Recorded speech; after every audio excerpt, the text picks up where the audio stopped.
Daily. Taste the Daily.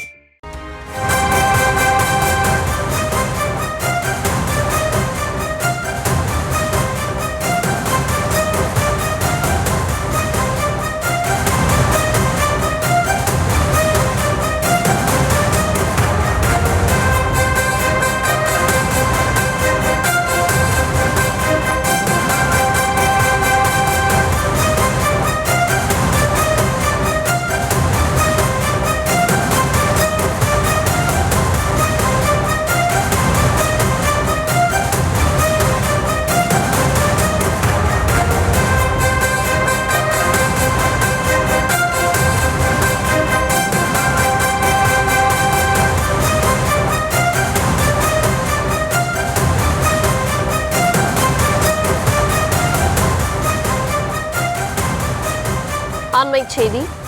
கல்வி நிதி ரூபாய் 2291 கோடியை வழங்க மத்திய அரசுக்கு ஆணையிடக் கோரி உச்சநீதிமன்றத்தில் தமிழ்நாடு அரசு வழக்கு தாக்கல் செய்திருக்கிறது.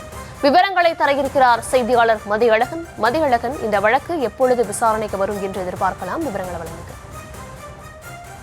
தேசிய கல்விக் கொள்கை 2020 மற்றும் PM ஸ்ரீ திட்டத்தை செயல்படுத்தாததால் அனைவருக்கும் கல்வி திட்டத்தின் கீழ் தமிழகத்துக்கு வழங்க வேண்டிய நிதியை மத்திய அரசு நிறுத்தி வைத்துள்ளதாக தமிழ்நாடு அரசு ஏற்கனவே குற்றம் சாட்டி இருந்தது. அதாவது சுமார் 2000 கோடி ரூபாயை மத்திய அரசு நிறுத்தி வைத்துள்ளதாக தமிழ்நாடு அரசு குற்றம் சாட்டி இருந்தது. இது தொடர்பாக பல்வேறு போராட்டங்கள், கருத்துக்கள் முன்னெடுத்து வைக்கப்பட்ட நிலையில் தற்பொழுது இந்த விவகாரம் தொடர்பாக தமிழ்நாடு அரசு உச்சநீதிமன்றத்தை நாடி இருக்கிறது. அதாவது தேசிய கல்விக் கொள்கை மற்றும் PM ஸ்ரீ திட்டத்தை செயல்படுத்தாததால் தமிழகத்திற்கு வழங்க வேண்டிய நிதியை மத்திய அரசு நிறுத்தி வைத்திருப்பதாகவும், அந்த 2291 கோடி ரூபாய் நிதியை மத்திய அரசு உடனடியாக தமிழகத்திற்கு விடுவிக்க உத்தரவிட வேண்டும் என தமிழக அரசு சார்பில் உச்சநீதிமன்றத்தில் மனுவானது தாக்கல் செய்யப்பட்டிருக்கிறது. இந்த மனு விரைவில் விசாரணைக்கு வரும் என்று எதிர்பார்க்கப்படுகிறது.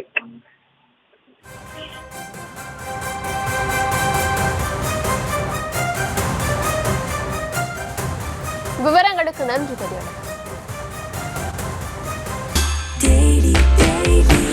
Taste the Daily. Taste the Daily.